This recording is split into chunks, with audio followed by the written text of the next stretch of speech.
राष्ट्र निर्माण क्षेत्र थी देश चाषी माने होचन मजबूत साथी सेमानकर चेष्टा थी आत्मनिर्भर भारत अभियान की बहुत ताकत मिली बोली प्रधानमंत्री नरेंद्र मोदी कहिछन।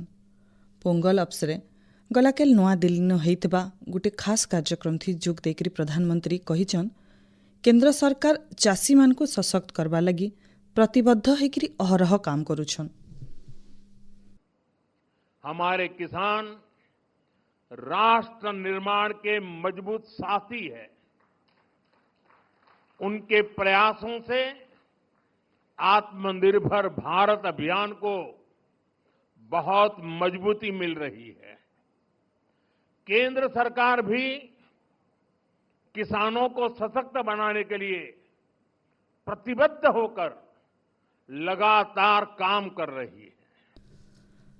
प्रकृति के धन्यवाद जनावाटा खाली शब्द तक सीमित नाई रहू ताके आमे सभे आमर जीवन शैलीर गुटे अंश बनावार जरूरी आए। पृथ्वी आमको जेतकी दरब दौचे तार बदले संबलर सुरक्षा आउ संतुलित व्यवहार करवाटा सबुनु जरूरी आए बोली प्रधानमंत्री कहिछन। प्रकृति के प्रति आभार केवल शब्दों तक सीमित न रहे, उसे हम जीवन शैली का हिस्सा बनाएं। जब ये धरती हमें इतना कुछ देती है, उसे संजोने का दायित्व भी हमारा है। अगली पीढ़ी के लिए मिट्टी को स्वस्थ रखना, पानी को बचाना और संसाधनों का संतुलित उपयोग करना सबसे जरूरी है। मिशन लाइफ, एक पेड़ मां के नाम, अमृत सरोवर जैसे हमारा अभियान इसी भावना को आगे बढ़ाते हैं। आमे कृषि के आहुरी निरंतर आउ परिवेश अनुकूल बनावार लगी अहरह काम करुछु। आमर थाली भी भरू, आमर पॉकेट बिल भरी रहू आउ तार संगे संगे आमर पोर्थिर बिल सुरक्षित रहू। ई सबुथी आमर जुआन पीढ़ी नुआ नुआ चिंताधारा सहित आगे बढ़ुछन बोली प्रधानमंत्री कहिछन।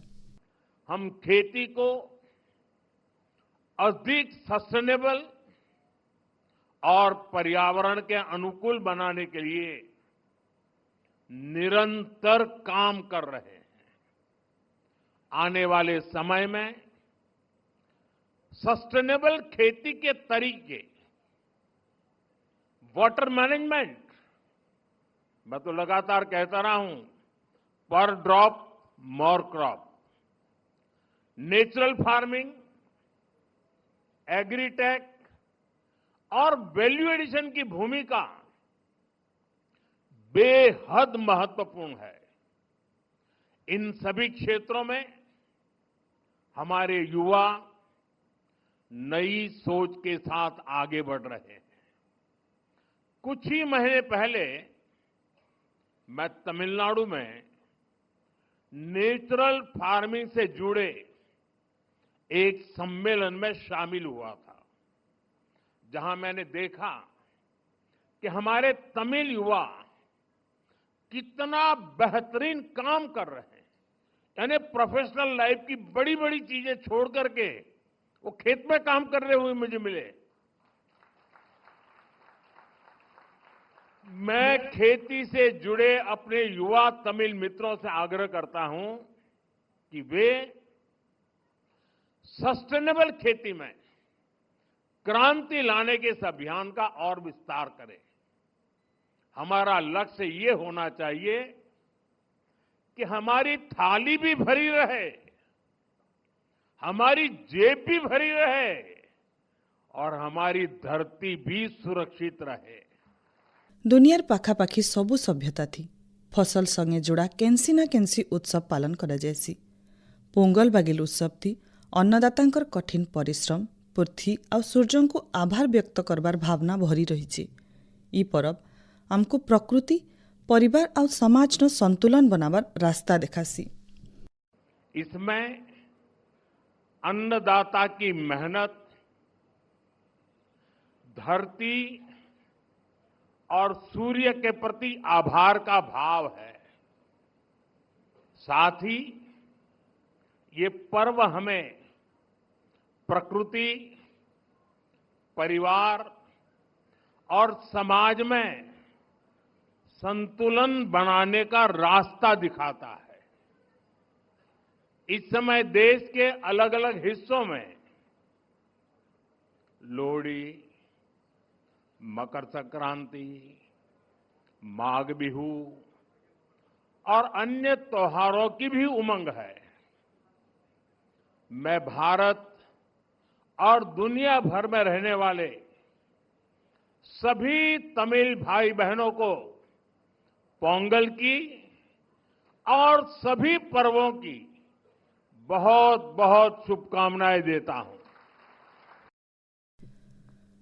निरंतर कृषिर विकास सहित पृथ्वीर सुरक्षा लगी केंद्र सरकार इहादे प्राकृतिक कृषि प्रणाली के अतका ध्यान दौछन। सारा देशे मिशन मोड थी प्राकृतिक चाष प्रणाली के तहकाबार लगी 2024 मसीहा नवेम्बर मासे केंद्र कृषि या कृषक मंत्रणालय अधीन थी गोटे खास केंद्रीय प्रायोजित योजना भावे जातीय प्राकृतिक कृषि मिशन रो मूल करा जायथिला।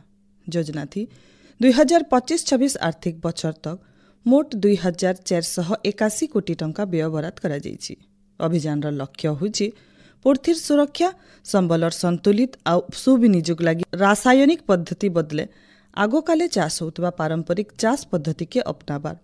इतार जरिए समको निरापद आ पुष्टिकर खाद्य जोगे देबार के सरकार लक्ष्य रखिछन। ई बाबदे संबलपुर कृषि विज्ञान केन्द्रर वैज्ञानिक अनन्या जेना कहिछन, प्राकृतिक कृषि रे कौन प्रकार रासायनिक किंबा जैविक सार व्यवहार करा जाय नଥାଏ। एथिरे कोन करा जाय ना हमर चाष जमी रे जहा जहा भी प्राकृतिक जिंस अछि ताको हल करा न जाय प्राकृतिक बातरे सब जैविक पदार्थ अपघटन करा जाय थे। तो एथिरे मुख्यतः कोन करा जाय फार्म रे उपलब्ध बायोमास जहा थाए तार पुनर्व्यवहार, गोबर गोमूत्र व्यवहार, रासायनिक पदार्थ वर्जन आ मृत्तिकार रक्षणाबेक्षण उपरे गुरुत्व दिया जाए। शून्य बजेट प्राकृतिक कृषि पई आमे देशी गाईर गोबर आ गोमूत्र ही बहुल व्यवहार करथाउ। प्रकृति रे देखिया गले आगरो 1970 दशक रे सबुज विप्लव आरंभ होला से समय खाद्य शस्य उत्पादन रे जदि आमे स्वावलंबी हेलु किंतु माटी रे बहुल भाव जो रासायनिक व्यवहार हला ताहा माटीर स्वास्थ्य रे अवनति घटेला, लोकंकर स्वास्थ्य उपरे भी नकारात्मक प्रभाव पकड़ला। माटी रे थिबा जैविक अंश, अणुजीव एसबुर संख्या ह्रास होगा संगे संगे माटी रे जो जल धारण क्षमता थाए ताहा मध्य ह्रास होला। जल स्रोत मध्य प्रदूषित होला। परिवेश ही मोट उपरे संतुलन बिगड़ी गला। ताद्वारा आमर जो उपकारी रोग पोक सेमानक संख्या कमबा संगे संगे विभिन्न प्रकार रासायनिक सार व्यवहार किंतु बढ़िला। तेणु आम जो प्राकृतिक कृषि आरंभ करुचु तार मूल लक्ष्य होछि जीवजंतु उद्भिदर संरक्षण, परिवेश संतुलन रक्षा, मृत्तिकार उर्वरता एवं जैव कार्यकलाप वृद्धि, फसल उत्पादन रे विविधता अक्षुण्ण रखिबा, जमी आलोक वायु और जलर उपयोग, माटी रे थिबा उपकारी कीट और रोगर जैविक नियंत्रण, देशी पशु को प्राधान्य देवा, स्थानीय पदार्थ व्यवहार, खर्च को कम करवा आउ कृषकर आर्थिक स्थिति सुधारिबा ता संगे संगे सुरक्षित और पुष्टियुक्त खाद्य उत्पादन आम प्राकृतिक कृषि माध्यम करि परिबा।